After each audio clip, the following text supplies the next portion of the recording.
senhores senadores, senhoras senadoras, hoje, sem dúvida nenhuma, é um dia muito triste para a nossa democracia.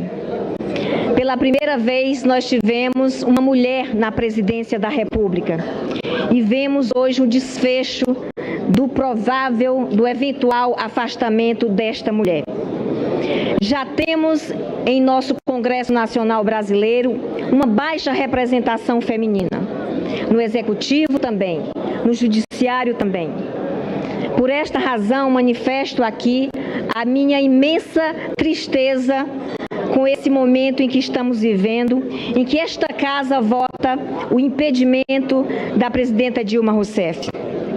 Aliás, essa Casa se prepara para votar o afastamento de um presidente da República pela segunda vez em pouco mais de 30 anos desde o regime militar. Ao contrário do que muitos repetem, na tentativa de convencer a opinião pública, este processo tem apenas uma legalidade formal, uma única legalidade formal. Cumpre os ritos previstos na Constituição Federal, mas afronta o seu espírito democrático ao usá-la como biombo, uma indisfaçável manobra política de remoção de uma adversária.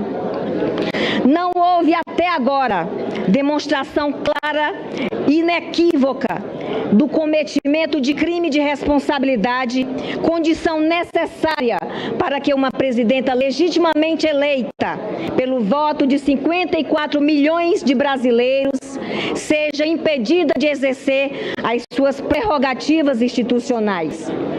O relatório do senador Anastasia acusa a presidenta de ter feito empréstimo sem autorização a bancos oficiais no que vem sendo chamado de pedalada fiscal. Ora, senhor presidente, o que houve foram meros atrasos em pagamentos que de modo algum podem se configurar em empréstimos. Além disso, feitos para custear programas sociais importantes para o povo brasileiro. Junte-se a isso o fato de que o Tribunal de Contas da União sequer se manifestou a respeito. Vejam, portanto, estamos diante da situação absurda de cassar uma presidenta sem que tenha havido a rejeição de suas contas pelo órgão competente. E ainda que houvesse algo de errado, falta o requisito do dolo. Não houve má-fé. Na tentativa de dar aspecto de legalidade à evidente ruptura institucional, acusa-se a presidente de violar a lei orçamentária. A acusação não se sustenta, já que não houve ampliação dos gastos previsto na lei aprovada pelo Congresso, mas apenas remanejamento de despesas a pedido de órgão que nem fazem parte da administração direta. Só mesmo um desejo incontrolável de subverter a vontade das urnas em nome de um projeto político que a maioria dos brasileiros rechaçou em 2014 pode explicar o uso de justificativa tão frágeis contra a presidenta Dilma. Estamos, portanto, diante de um julgamento político. Na verdade, um pré-julgamento político, porque a decisão dos julgadores já está tomada desde antes dele começar. O verdadeiro juízo deste impeachment será a história. E estou certa de que a sentença não será favorável a esta Casa.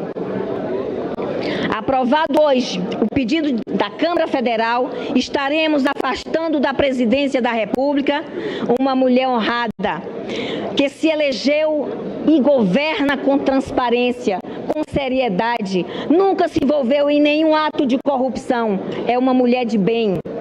O respeito ao voto e ao reconhecimento da vontade majoritária são princípios basilares da democracia, prestes a serem pisoteadas. Se pretende ferir de morte um mandato legítimo por meras suposições. Porque não agrada o julgamento das contas da presidenta? Porque não aguarda? Talvez porque saibam que as razões apresentadas na denúncia não param em pé.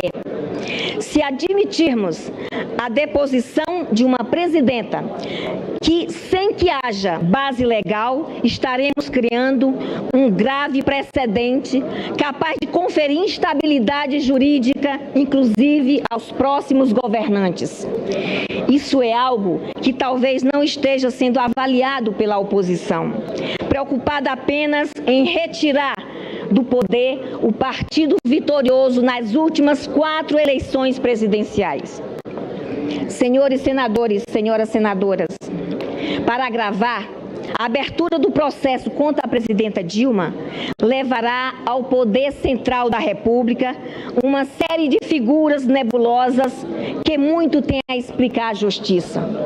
Ao número considerável de políticos implicados em processos judiciais, apontados em investigação da Polícia Federal, que articulam livremente a deposição da presidenta e que se preparam para assumir posições importantes no governo interino. Por isso, lanço aqui um apelo para que a mais alta Corte de Justiça demonstre à sociedade de que não aceita a impunidade. Certamente o Brasil será outro após a decisão que aqui tomamos, mas lamentavelmente não teremos um país melhor. Não estamos apenas afastando uma mulher escolhida pela maioria do povo brasileiro. Estaremos afastando também uma proposta de governo vitoriosa nas urnas e com ele um projeto generoso de redesenho da sociedade. É um projeto que prevê inclusão, proteção das minorias, redução das desigualdades, crescimento econômico com justiça social. Institutos tão caros à democracia, como a soberania do voto popular e a separação dos poderes, estão sendo gravemente feridos neste momento. Isso pode trazer consequências sérias para o país, afetando as próximas gerações. Penso, por tudo isso, nas crianças que poderão ver-se forçadas a deixar a escola em função de cortes drásticos no Bolsa Família. Penso nos efeitos que terá sobre o processo de universalização do ensino, a desvinculação das verbas obrigatórias para os investimentos em educação, a redução das dotações orçamentárias com outras finalidades essenciais, como a merenda escolar, o transporte escolar, também terá consequências trágicas para a nossa infância. Penso nos jovens de famílias pobres que perderam e que puderam pela primeira vez em gerações frequentar um curso universitário. Penso nos pedreiros que viraram doutores, nos excluídos das periferias que conseguiram chegar ao ensino superior, ao contrário dos seus pais e dos seus avós, que todos que lhe antecederam nunca tiveram essa grande oportunidade. Essas portas se fecharão devido ao abandono gradual de programas como o ProUni, de programas como o FIES. Penso nos agricultores familiares que conseguiram alívio nas suas finanças graças a programas governamentais implantados por esses governos. Penso nos moradores de nossas áreas rurais que passaram a ter vida melhor com o programa Luz para Todos ou com acesso à água por meio da extensão da rede de saneamento e de abastecimento. O que acontecerá com suas vidas? Uma vez mais, é o Bolsa Família que, mutilado, deixará de atendê-los. Que garantia podem ter do futuro de um governo que nem se instalou e já anuncia um verdadeiro salto ao passado? Penso nos trabalhadores do nosso país que terão ameaçados direitos reconhecidos há décadas. Aqui mesmo, no Senado, vimos projetos que propõem a eliminação até do horário do almoço dos trabalhadores. É apenas um exemplo de golpes contra a legislação trabalhista. Há muitos outros. até mais sérios, exemplos mais sérios, caso da gradativa erosão dos direitos consagrados na CLT, vigente há mais de 70 anos, para que prevaleçam, com aval do Legislativo, acordos setoriais entre patrões poderosos e sindicatos expoliados. Penso em nossas mulheres, mas mulheres pobres principalmente, que deixarão de merecer a atenção prioritária de órgãos governamentais criados justamente para protegê-las, por força de uma reforma ministerial já anunciada que irá certamente afetar a sua gestão. Penso em nossos índios, forçados a conviver com a má vontade do Estado, e nos negros, sem projetos concretos que mantenham o processo de inclusão social vivido pelo Brasil nos últimos anos. Penso, enfim, na proteção aos direitos humanos, marco essencial dos governos desde 2003 com Lula. O que esperar de positivo nesta área? De uma gestão que chega ao poder com apoio de setores até mesmo simpáticos à tortura. Falo também do meu querido estado de Roraima, muitas vezes esquecido pelo poder central. Deve-se fazer justiça à presidenta Dilma. Em seu governo, nós obtivemos projetos importantes para o nosso desenvolvimento econômico, para a superação de programas importantes para que a gente possa ter uma vida econômica saudável, para que a gente possa ter as famílias de Roraima nas condições mínimas de ter energia elétrica, estradas confiáveis e suas famílias vivendo em condição de vida melhor.